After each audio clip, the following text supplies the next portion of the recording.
The pen was solid gold. Her pen, her office, her lawyer. But when I added that one clause, I became the only person in that room she couldn't control. Have you ever been in a relationship where someone's parent treated you like a threat instead of family? Ever been handed a document designed to keep you powerless while everyone smiled and called it protection? Ever felt like you were being erased before you even had a chance to exist? I have, and I almost let it happen.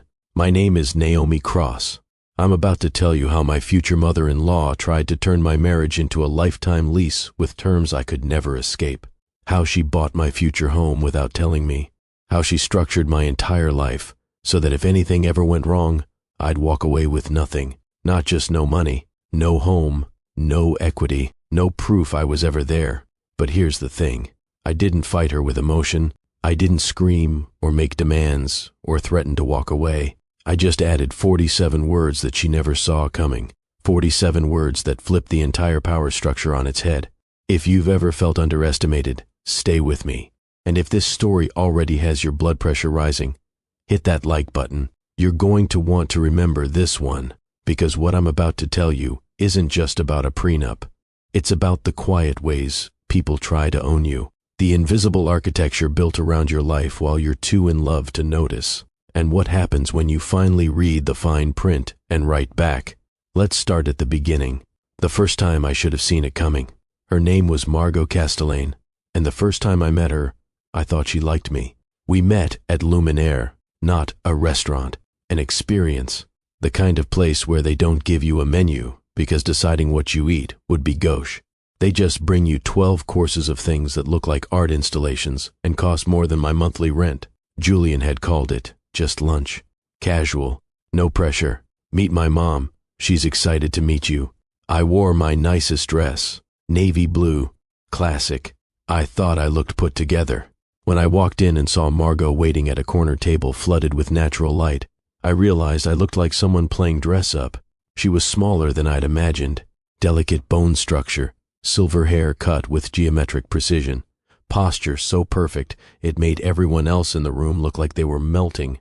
She wore cream, cashmere sweater, tailored slacks, pearls that had the warm glow of something inherited across generations.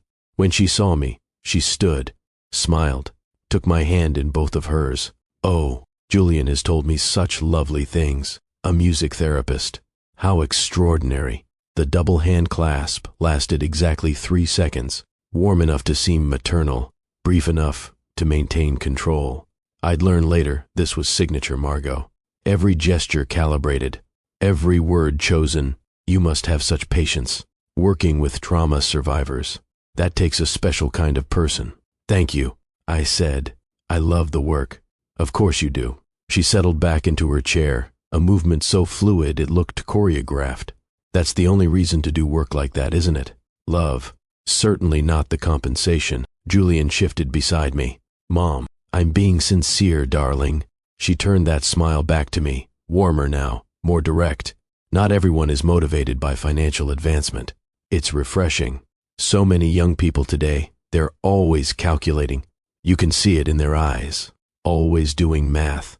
But you, she tilted her head slightly, studying me like I was something in a museum case. You have that artistic quality, very pure. I should have heard it then. The way she made pure sound like unprotected, like something that wouldn't survive a harsh season, like naivete, dressed up as virtue. But I smiled back. Thank you. The lunch lasted 3 hours. Courses appeared and disappeared. Margot asked questions that felt like interest, but were actually auditions. Where did I grow up? Public schools. What did my parents do?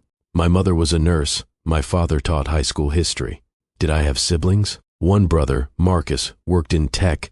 She absorbed every answer with warm attention, nodding, commenting with phrases like how grounded and what solid values and you must be so close to your family. It all sounded like approval. It was actually inventory. She was cataloging everything I didn't have, everything I came from, everything that made me different from the world Julian was born into. The Castellanis didn't just have money. They had infrastructure, the bones of cities, parking structures in 7 metropolitan areas, chemical patents related to water treatment, a power grid in 2 states, the kind of wealth that doesn't show up in bank accounts because it exists in trusts and holdings and things called instruments. Julian's father built it. When he died, he left Margot the empire and the responsibility of protecting it, not just for Julian and his sister Vivienne, for grandchildren who didn't exist yet, for great-grandchildren, for a legacy that was supposed to outlast everyone currently living. I didn't know any of this at lunch. I just knew that when dessert arrived, some architectural thing made of spun sugar and edible flowers, Margot reached across the table and patted my hand. "I'm so glad Julian found you. Someone real. Someone who'll keep him grounded." I kept that compliment in my pocket for weeks, turned it over in my mind like something precious. Someone real. I thought it meant she accepted me. It actually meant she'd already decided I was temporary. Julian proposed 4 months later. No restaurant, no audience, no performance. Just us in my apartment on a Tuesday night. We'd been cooking together. Pasta, red wine, music playing low. One of our rituals. He turned off the burner, took my hand, got down on one knee right there on the kitchen tile. I don't have a speech prepared. His voice caught slightly. "I just know I don't want to do life without you. Any of it. The boring parts, the hard parts, especially those. Will you marry me?" The ring was vintage, an opal surrounded by small diamonds. Unusual. Beautiful. It was my grandmother's, my father's mother, not the Castellane side. I wanted it to be from the part of the family that wasn't complicated. I said yes through tears. We stayed on that floor for 20 minutes, just holding each other, before we called anyone. His mother sent champagne the next morning. Crystal. The card read, "To new beginnings. How wonderful. We'll talk soon. -M. We'll talk soon. Not congratulations. Not welcome to the family. We'll talk soon." The prenup appeared 2 weeks later. Julian brought it home after work, set it on the kitchen counter. Didn't quite meet my eyes. So, my mom had her attorney draw something up. I looked at the leather portfolio sitting between us, like something that had wandered in from another dimension. "Draw what up?" "A prenup." He said it quickly, like ripping off a bandage. "It's standard for estates this size. There are trusts involved, inheritance structures." She said it's just procedural. "Did you ask her to do this?" She brought it up. I said I'd talk to you about it. "That's not the same as no, Julian." "I know." He finally looked at me. "I know, but can you just read it? Before we react. Maybe it's not as bad as it sounds." I opened the portfolio. 47 pages, professionally tabbed with color-coded sections, little adhesive flags marking where signatures would go. The first page was title and preamble. Standard legal language about voluntary agreement and independent counsel and full disclosure. The second page is where it started. In the event of marital dissolution occurring prior to the 15th anniversary of the marriage, the party of the second part. That was me. Party of the second part. Not Naomi. Not wife. Party. Like I was a vendor entering a service contract. In the event of marital dissolution occurring prior to the 15th anniversary, the party of the second part shall receive a one-time settlement payment of $200,000 to be paid within 90 days of finalization of divorce proceedings. I read it 3 times. $200,000. If we divorced before 15 years, that was it. That was everything I'd get. I kept reading. All assets, properties, investments, and holdings acquired by the party of the first part, Julian, prior to or during the marriage shall remain the sole and separate property of the party of the first part, and shall not be subject to division or claim. Translation: everything Julian had, everything he'd inherit, everything he'd acquire while we were married, none of it was mine, ever.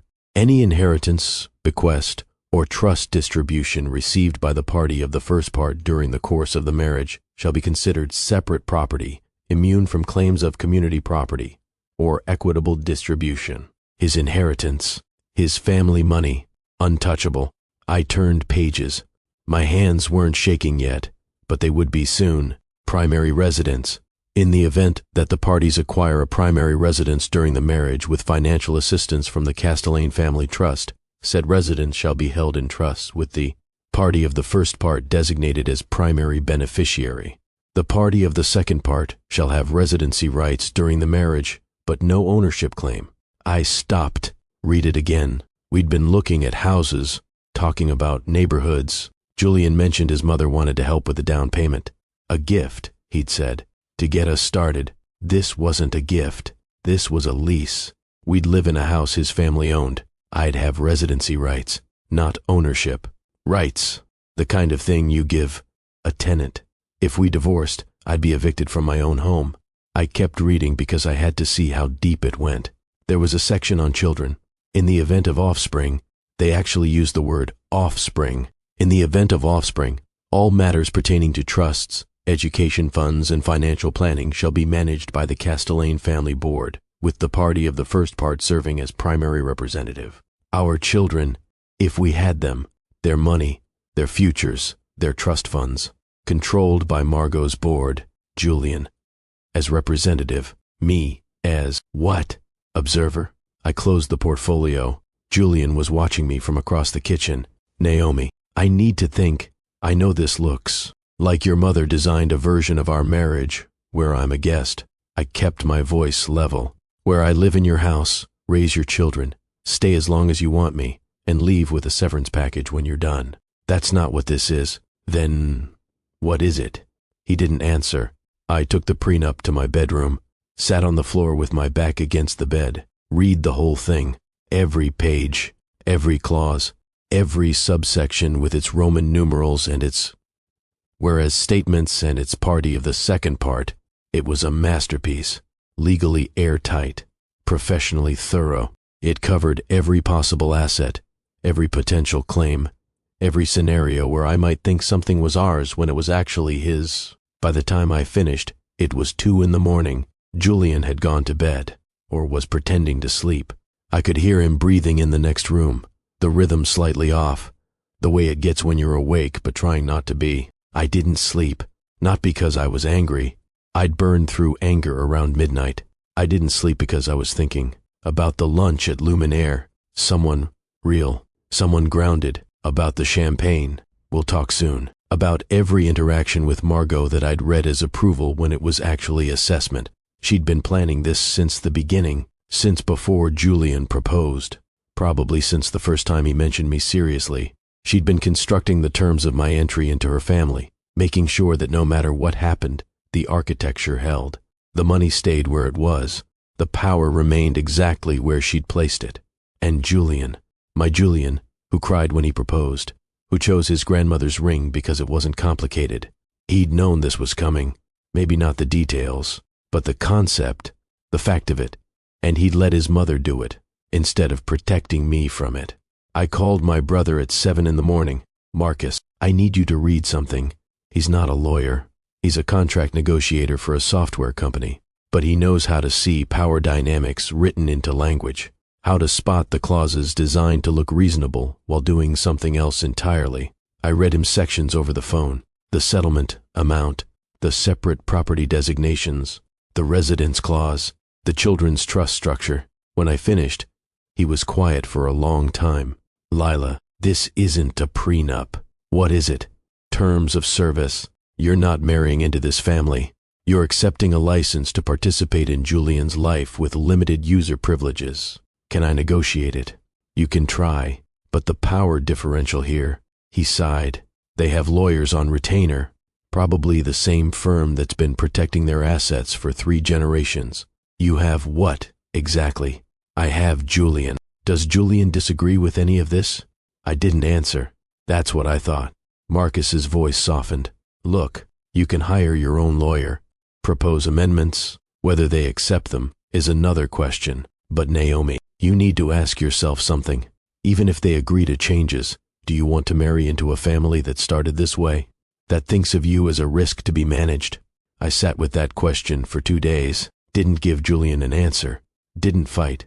Just watched him move around the apartment being careful with me, like I was something fragile he'd already broken. On the 3rd day, I started researching community property law, marital asset designation, trust structures and their vulnerabilities, cohabitation equity, prenuptial precedent. I read case law until my eyes burned, found forums where people discussed high net worth divorces, learned terms like separate property transmutation and commingling and fraudulent conveyance. Then I found Diane Restrepo. Her website was simple, Family law attorney specializing in complex asset division, high net worth clients, 30 years experience. A photo of a woman in her 50s with sharp eyes and no smile. I called, left a message. She called back within an hour. We met at a coffee shop, not her office. She said she preferred initial consultations somewhere neutral, somewhere people felt comfortable saying the truth. She was exactly like her photo. Sharp eyes, direct manner, no wasted movement or words. Show me what you've got.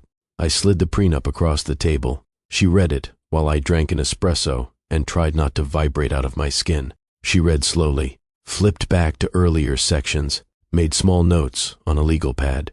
Her expression never changed. 20 minutes, 30, 45. Finally, she looked up. This is a masterpiece of preclusion. What does that mean? It means whoever wrote this is very, very good at making sure you have no access to anything that matters. She tapped the residence clause. This is the kill shot. You'll live in a house you don't own. If the marriage ends for any reason, infidelity, abuse, irreconcilable differences, him changing his mind, you're out. No claim, no equity, nothing. Can I change it? You can propose amendments. Here's what I'd suggest. She started writing, her handwriting surprisingly messy for someone so precise. You need a clause that neutralizes the control mechanism. What control mechanism? The house. She looked up. Have they already picked one out? We've been looking. Has his mother mentioned helping? She offered. Diane nodded slowly, something clicking into place behind her eyes. Let me guess. She'll buy it. Put it in a family trust. Tell you, it's for tax purposes. You'll move in thinking it's yours. And 10 years from now, when you disagree with her about something that matters, she'll remind you who actually owns where you live. I went very still. Diane kept writing. What you need is a clause that turns her money into something she can't weaponize. She slid the legal pad across to me. This, I read it 3 times before I understood what I was looking at. In the event that any property designated as marital residence is acquired through financial assistance, gift, or trust arrangement involving any member of the Castellane family, said, property shall be titled jointly and equally to both parties, with neither party nor any third-party entity retaining controlling interest, veto power, or residency determination rights. Any attempt by a third party to assert such rights shall constitute grounds for immediate full buyout at fair market value, with all legal costs borne by the initiating party. This clause supersedes any conflicting trust arrangements and is binding upon all parties as a condition of this agreement. What does this actually do? I asked.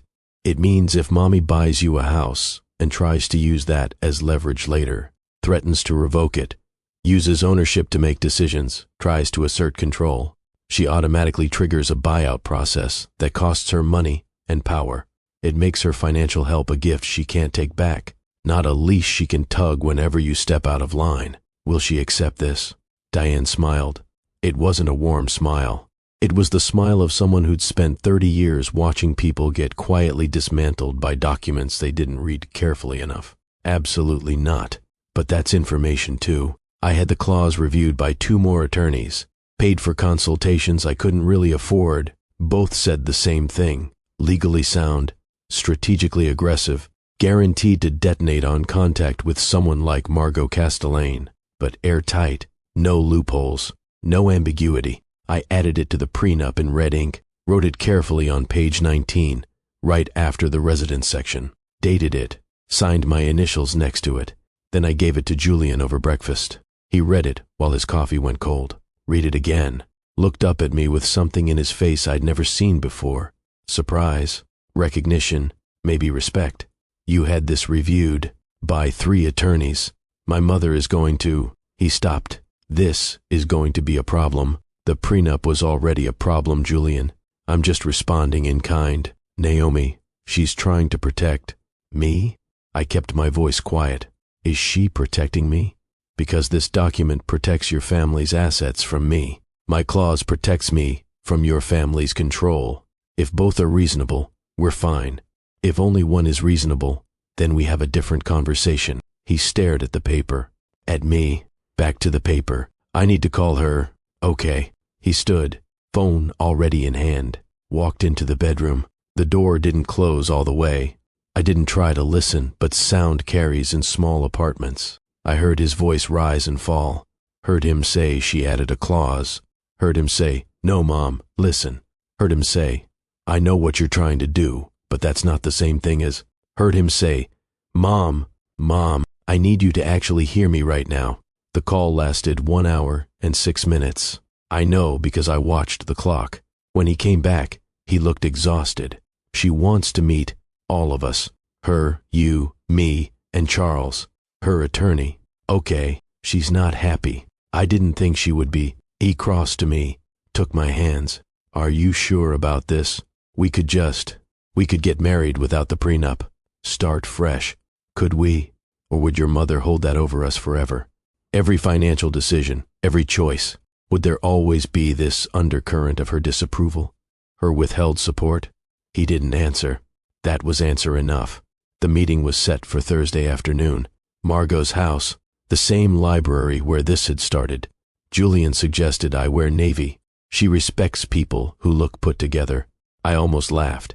I was about to go to war with his mother over contract language, and he was worried about my outfit. But I wore navy. Margot was waiting. The prenup spread across the mahogany table like evidence at a crime scene. Charles Frost sat beside her. Mid-60s, expensive suit. The tired energy of someone who'd spent 40 years cleaning up rich people's problems. "Naomi." Margot stood. That smile, warm, controlled, absolutely lethal. "Please, sit. Coffee?" "No, thank you. Let's not be adversarial." She settled into her chair with liquid grace. "We're family, or we will be. This should be collaborative."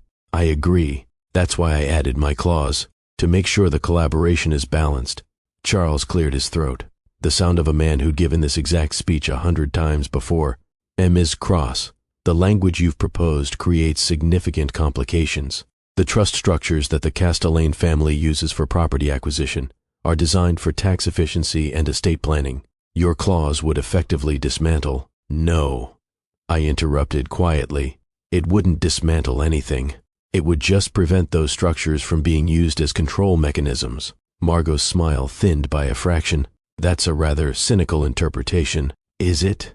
Because the way the prenup is currently written, any home Julian and I live in could be owned by a trust you control, which means you'd have legal say over where we live, whether we could sell. What happens if we want to renovate?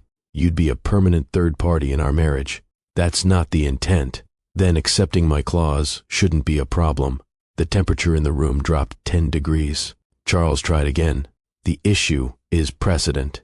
If we allow this kind of amendment, it sets a template for future daughters-in-law." I kept my voice level.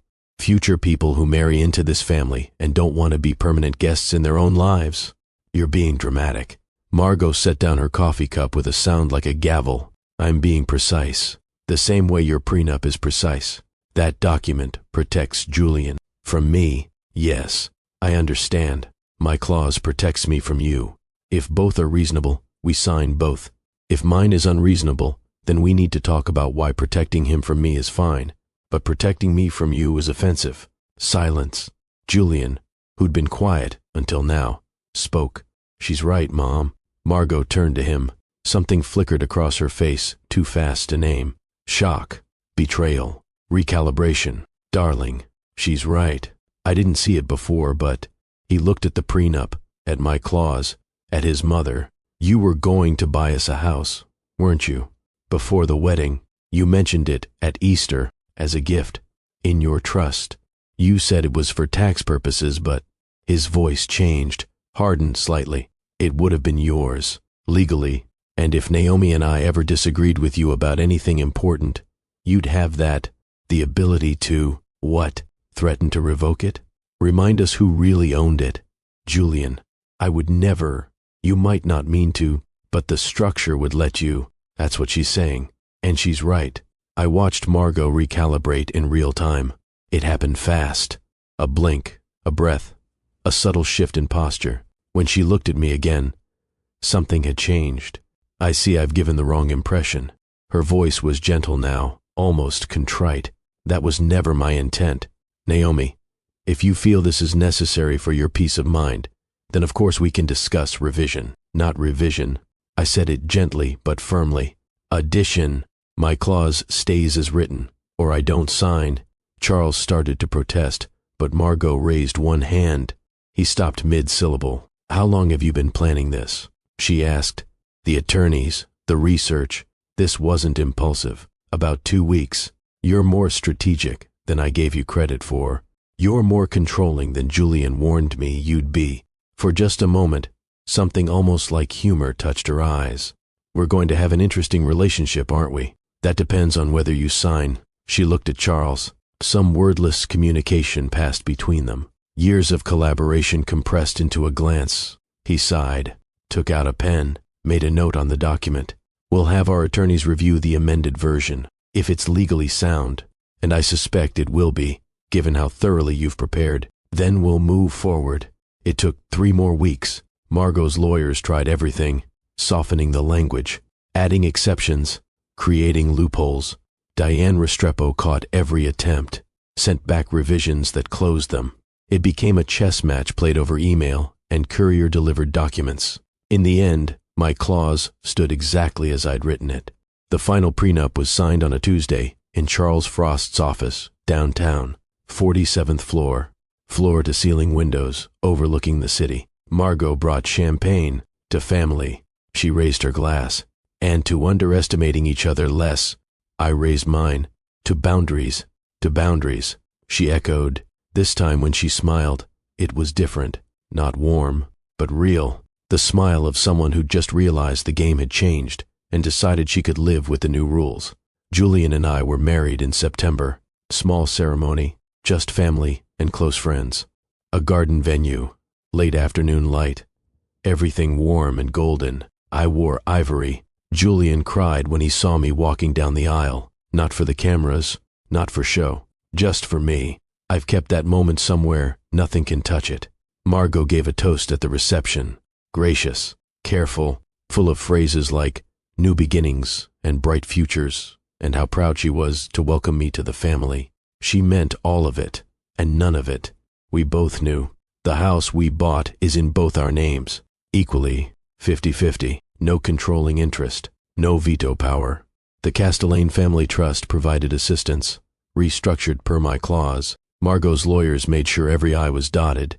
It's a beautiful house, craftsman style, big kitchen, room for the future we're building. And it's ours, actually ours, in every legal sense that matters. Sometimes at family dinners, I catch Margot looking at me across the table, still measuring, still calculating, but there's something else there now too, not affection, that might never come, but recognition.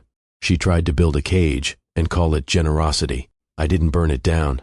I just added a door that only I could lock, and she made one critical mistake. She assumed that someone who works with trauma survivors, who chose purpose over profit, who makes art instead of money, she assumed I wouldn't know how to read a contract, wouldn't know that silence isn't ignorance, that patience isn't passivity, that sometimes the most powerful thing you can do is refuse the terms you're offered and write your own. Julian asked me once, months after the wedding, if I was angry at his mother. No. I said, and I meant it, I'm not angry. I just refused to disappear into the life she designed. He pulled me closer. I'm sorry I didn't see it. You see it now. That's what matters. He's learning to see the control structures he inherited as normal, learning to question the things his family presents as standard, learning what partnership actually means. When you've been raised in a world where money determines everything, including relationships, we're building something different, still figuring out what it looks like, but it's ours, on terms we both chose. And Margot, she sends birthday cards, hosts holidays, offers advice in that voice that sounds like care and feels like correction, but she doesn't have leverage anymore, just proximity, just the relationship we choose to give her. That's not victory, not the kind you see in movies. It's just equilibrium, the kind you have to fight for quietly with careful words and good lawyers, and the willingness to be underestimated right up until the moment you're not. Here's what I want you to take from this. Not all battles are loud. Some are fought in library rooms with contract language and coffee service, with clauses that look small on the page but shift entire foundations of power. When someone uses protection as justification for control, Ask yourself who's really being protected. When a family treats your marriage like a business transaction, read the terms, all of them, and hire someone who can explain what they really mean. Economic partnership requires actual partnership.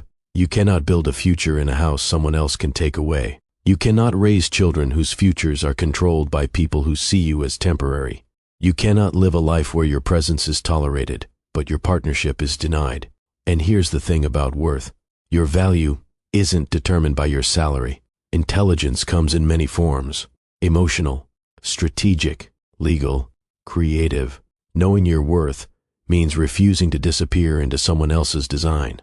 Watch for the warning signs. People who make you feel you should be grateful for basic respect. Families that treat love like a contract with fine print. Partners who defer to parents instead of defending boundaries. Compliments that sound like assessments. Generosity that comes with invisible strings. If I could tell someone in the same position anything, it would be this: read everything carefully. Get your own lawyer. Trust your instincts. When something feels like control disguised as care, don't be afraid to add your own terms. If they truly love you, they'll respect your boundaries. If they don't, you just learned something invaluable before you signed your life away. I didn't win some war against my mother-in-law. I just refused to move into a house I wasn't allowed to own, to sign a document that made me a guest in my own marriage, to accept terms designed to make sure I could be erased without evidence I was ever there. And it turned out that was enough. 47 words, that's all it took. 47 carefully chosen words that said, "I see what you're doing, and I'm writing back." If this story made you feel something, if it made you stop and think about the quiet ways power gets arranged around us without permission, I need you to do something for me.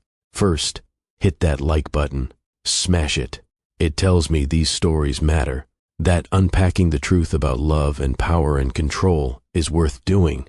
Second, subscribe to Mr. Black Love Drama TV and turn on those notifications, because every week I'm bringing you real stories about real power dynamics, about the moments that change everything, about what happens when you refuse to play small.